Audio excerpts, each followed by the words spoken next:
So the narcissist and the flying monkeys are people who are used to do the narcissist bidding, right? They are people who the narcissist will feed information to, get information from. Most of the time, most often, I would say, they're even people who don't know this is going on and they don't know that they are participating in something that is gossip, that is basically being fed back to the narcissistic person in order to get information, right? They think they're just being someone's friend. The narcissist, as we know, isn't a very good friend. They're not someone that can have a relationship or relate to another person because they can't relate, because they have no empathy, and they are actually using their friend in order to get information about you or about somebody else that they are using and seeking supply from in a negative way. So the smear campaign happens when a narcissist decides they have no more control over you. When they realize that control is diminished, when they realize that they have no way to manipulate you any further, they will start the smear campaign. The smear campaign gives them a huge amount of power and a huge amount of control because it affects your life even when they're not in it, right? It affects your feeling safe, you're feeling secure, it knocks your stability out from under your feet with your friendships, your job, other people in your life, your family, the community, and all of that. They will smear your name in order to keep control of you, in order to keep you at their mercy, and in order to make you have fear. So let's talk a little bit about that today. Hey, Sunny. We'll talk a little bit about that and what you can do about it. So this is going to be real shorty today, but we'll go. Okay, so they choose a person to be a major flying monkey, right? Somebody that they can trust, that others will trust.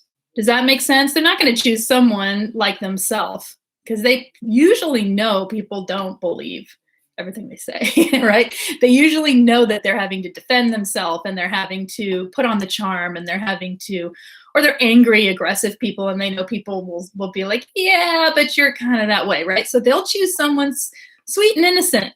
They'll choose someone that seems very social, someone influential, someone that other people see as safe, other people aren't threatened by.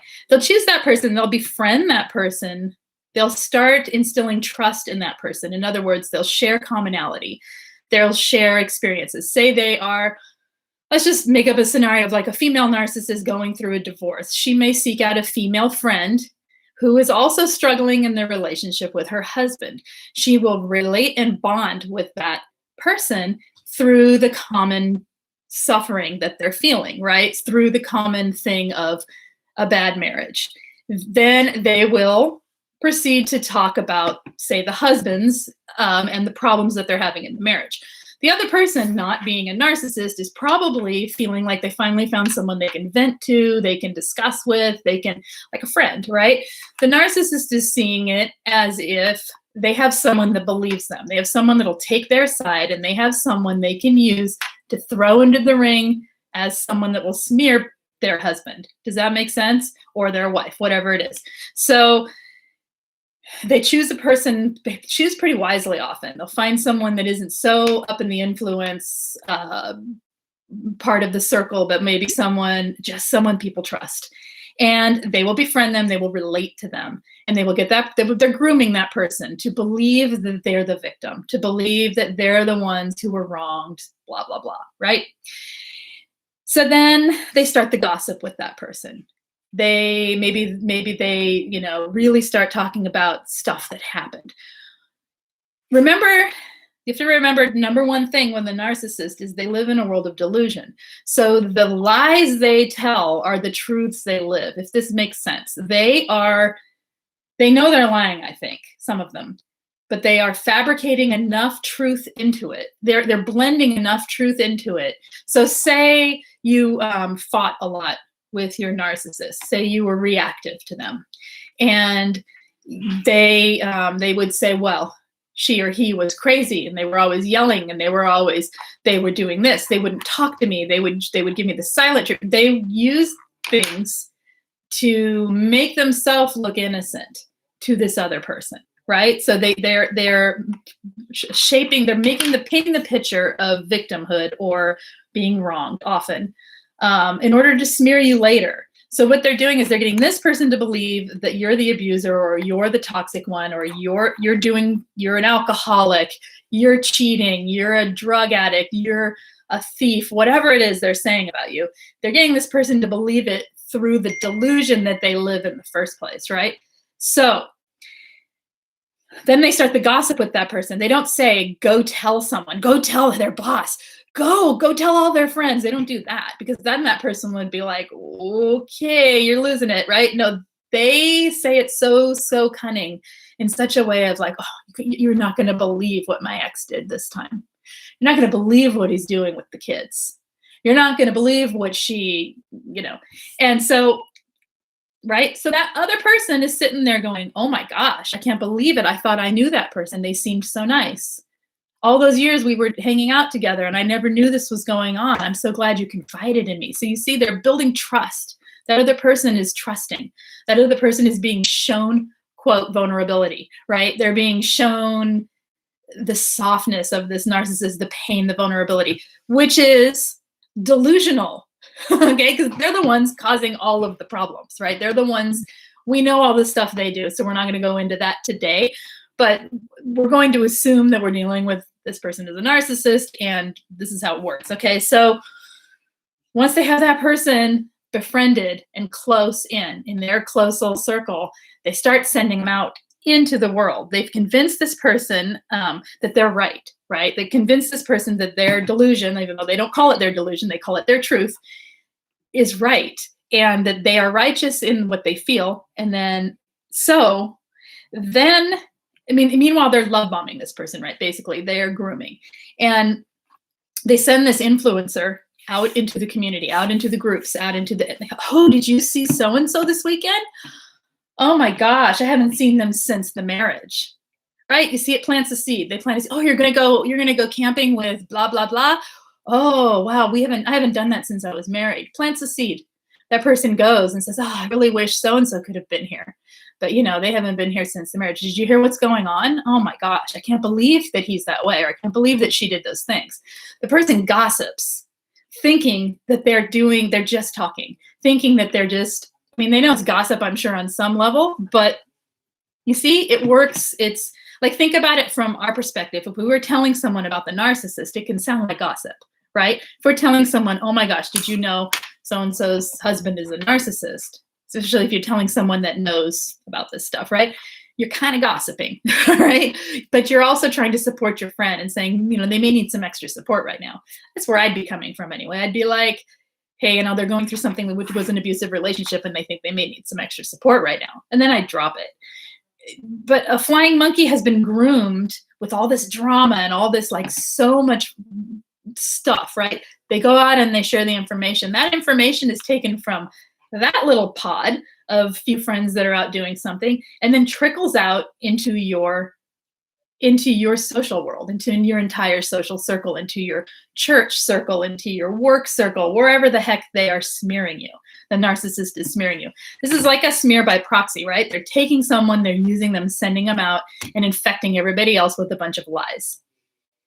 Infuriating, frustrating, terrifying. It makes me all agitated and shaky just talking about it, because when it's happening to you, you're not only victimized, you can't turn to your friends. You've lost your support. They have knocked your support out from under your feet. They have taken away your ability to feel grounded and rooted in your friendships, in everything you've ever known. They may take friends who have been friends with you for 20, 30, 40 years, right? 10 years, whatever.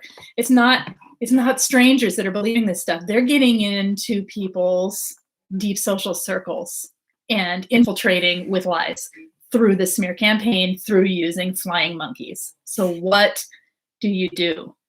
What can you do? What can you do? Number one thing I will say is get support through a group of people who understand what's going on. Join the Spanley group, talk about it. Join any of our Spanley groups. We have a bunch. So a lot of times it's even our group for co-parenting, or because oftentimes the ones who smear are the ones who have reason to stay in your life. Because see, they have to keep power. They have to be the ones, like if you're married to a narcissist, and the narcissist has a good social standing within the group, and you get divorced, they have to be the ones to look like the victim, or else they lose power with their friends. So because they're losing your supply, they need to hold on to everybody else's and maintain control of the whole social circle. So get support from an outside group that isn't within that circle of friends. Don't yet rely or listen or lean on friends yet, because you don't know who's been affected, right? You don't know who's been influenced and who's been lied to. And you don't want more information. So the worst, it's sort of like, in one sense, who cares? So what if everybody thinks, you go crazy now and then and yell? It matters a lot, because the main thing that happens is all of the information, your reactions, all of your reaction to the person saying it, your everything gets back to that narcissist. Why does that matter? It's feeding them supply, and it's giving them more and more power, and it's creating more and more of this monster that is taking over, right? So get support from outside of your social circle, whether it be free support, whether it be coaching support or a therapist support. Get someone on your side, someone that'll listen to you, someone that'll hear your stories and know that there's someone that's been there. Like, find someone who's been there that can listen, or a group of people that have been there that can listen. Because honestly, there's nothing anyone can do. That's the hardest part of what I want to say here, is there's not a whole lot to do about the smear itself. The smear itself will run its course. Know that it'll run its course. It's just another it's just another means of control. And once it runs its course, oftentimes, if you're not fighting back and you're not in resistance, narcissists will get bored and move on, hopefully. Okay. There are some that won't, and I'm just talking about in general here. Okay. I'm talking, and there's some that just won't. And so what happens then? You may lose a few friends. You're going to lose a few friends. Because number one, you've got friends believing stuff about you that they should never believe, right? It's insulting. It's hurtful that your friends would buy into the lies that they're being told. And so that's hurtful too. And so then there's repairs to do there. And there are people who will maintain loyalty to the narcissist. What do you do with them? You let them go. It's unfortunate, even if it's long-standing friendships, even if you were their friend and the narcissist came along later, doesn't matter. Sometimes you have to let those people go. It's not because those people are toxic. It's just because those people are wound up in the narcissist's lies. Does that make sense? It's because those people can't yet see what's going on, because it hasn't happened to them yet. It will. If they get close enough, it will. But it hasn't. So those people are unfortunately people that often we have to, at least for now, let go of. Understand that they are groomed, manipulated, and confused. And it's sad. And unfortunately, it's hurtful, right? Yes, they also often were never truly your friends. And that's sad truth. Sometimes there are people who were pretty superficial to begin with you. Sometimes they're not, though. I mean, sometimes it really can be that they are so convinced by a toxic narcissist, especially, I have to say this, especially when the narcissist is female and the victim of narcissistic abuse is male. Happens a lot that people twist, that the narcissist twists things and convinces people really quickly about who the abuser is. So, okay, so remember that the narcissist is in needing control, and it's their way of maintaining your supply, and it's their way of maintaining control of your life. They've lost control of your life because you've left, you've gone no contact, maybe you've even blocked them. What else are they going to do? They need that energy and control supply coming back to them, right? And they need to be able to maintain control, because the delusion of their life is that you still belong to them somehow, right? You're still part of their circle. You're theirs to play with, in other words. So, okay, so do not engage in the smear. It's a rare occasion that engaging in the smear will be effective. I'm not saying never. Of course, it can sometimes work and be to your benefit. For the most part, don't engage. Don't engage in the smear. Don't engage with the flying monkeys. So say it's someone you've known for a long time and they're out smearing you and they don't even know they're doing it. It isn't going to be useful for the most part to contact them and say, hey, do you want to hear my side of the story? It's too late. That person hasn't just been told that. The narcissist didn't just go, hey, this is like old-fashioned telephone, right? Hey, did you know my husband did this? Did you know my wife did this? Did you know my friend did this? Whatever. They're not just calling out of the blue and saying that. This person's been groomed. This flying monkey has been most likely groomed over a long period of time to believe the narcissist is something they're not. They haven't let the mask slip with this person even a little. If they do let the mask slip, it's justified. Does that make sense? So remember that when you're dealing with a flying monkey, you're not, most of the time, you're not just dealing with some random person that the narcissist happened to tell a story to. You're dealing with someone that's highly manipulated and in that narcissist circle. Doesn't make them a bad person. Sometimes they are. Sometimes they're narcissists themselves. Sometimes they're gossips. Sometimes they're terrible friends. And so they're somehow influential, though, enough to get where they either make enough noise or where people believe them, right? It's not always people. Like I said in the beginning, that they pick someone that is influential and people believe. Sometimes it's just noisemakers they pick. Sometimes it's just people they know will spread rumor, people they know will talk. So it's not always the one thing, is what I'm saying. Okay, so don't engage. Do not engage. Focus on the bits that you can control. Focus on the damage control that you can do that's realistic and that doesn't take a lot of your time. Try to minimize the time you spend on it, because the more time you spend on it, the more time you're feeding your own upset, hurt, fears, and all of that related to this, right? This is something being done to you, and you don't want to fill your head with more and more pain about it, okay? So focus just on the parts that you can control and that you can mitigate if you can. But that doesn't mean talking to people about the smear directly. If the narcissist claims victory, you know what I mean? If they're like, I won this friend over, look at me. Let them, who cares? I know it hurts and I know you care. But in the bigger picture, looking at it from far enough away from the situation, I can tell you, number one, those people don't matter at this point in time. They may matter later. They may figure it out and apologize. That's a whole, we don't know what's going to happen in the future with these particular flying monkeys. And will you ever trust them again? Probably not, because how could you? So at this point, it doesn't matter if they claim victory. Let them boast. Maybe it'll make them stop. You know what I mean? It's not that you need to not stand up for yourself. So none of this is because you shouldn't stand up for yourself and you shouldn't speak up for yourself and shouldn't defend yourself. It's because the way smear campaigns are set up, if you do defend yourself, you look guilty. If you do try to talk your way out of it, you look guilty. You look scared and guilty. You look like you're protesting too much. Does that make sense? So do your best to just keep it low key. Keep your mind and your mouth away from the topic and the people who are smearing and the flying monkeys. Don't feed them any information. Don't let them see your reaction. None of it, okay? Look instead to your own future. Shift your focus. You're looking here when you're looking at those flying monkeys. Take a look over here. Ah, look, there's that vacation I wanted to take. There's my friends. There's my life. There's this, there's that. Look away from it. Look towards something better. It's ignoring the bully enough to take away the bully's power. They're still going to bully, right? But you're not feeding their power. Okay, so that's pretty much, unfortunately, what I got for dealing with the smear campaign. Deal with the hurt and the pain of it through the support. Don't go to the people themselves, at least not right at first. If people approach you, there's a really good answer. Angie Atkinson has said this many times, okay? And I say it to people and other people have said similar.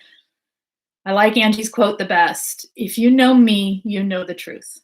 So if someone says, I heard this was going on, I can't believe can't believe what's going on with you and so, blah, blah, blah, blah, blah. And they say, oh, they're saying this about you. Or even well-meaning people who are like, you know, um, you've always been such a good person, and I've always trusted you, and I'm hearing all these things and I can't believe it. What is going on? Don't explain. Don't explain. Resist. Just the words. By Angie, if you know me, you know the truth. I don't want to talk about it any further. You end the gossip there. Do you see what I'm saying? You end the gossip cycle. You take your power back and you hold your integrity.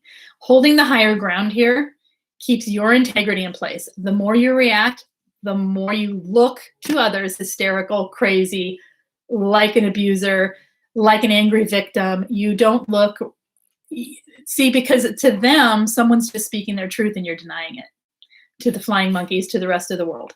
So if you say, you know what, if you know me, you know the truth.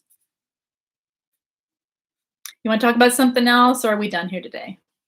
You know, and the person, if they're your friend, they'll be like, oh, wow, yeah, I'm sorry. I guess, yeah, I wouldn't want to talk about that either. Anyway, how's blah, blah, blah going? You know, and they'll feel uncomfortable enough to move on to something else. If someone's pushing your boundaries, step out of the situation. Say, I don't want to talk about this. This isn't something that I feel I should talk about because it's not fair to the situation.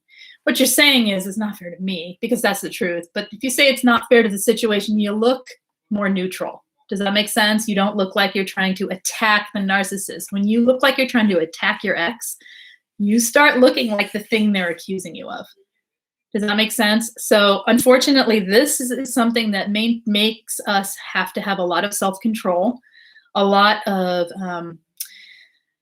mindfulness in place, a lot of handling things from a place of self-compassion and self-care, and a lot of letting go of other people, unfortunately.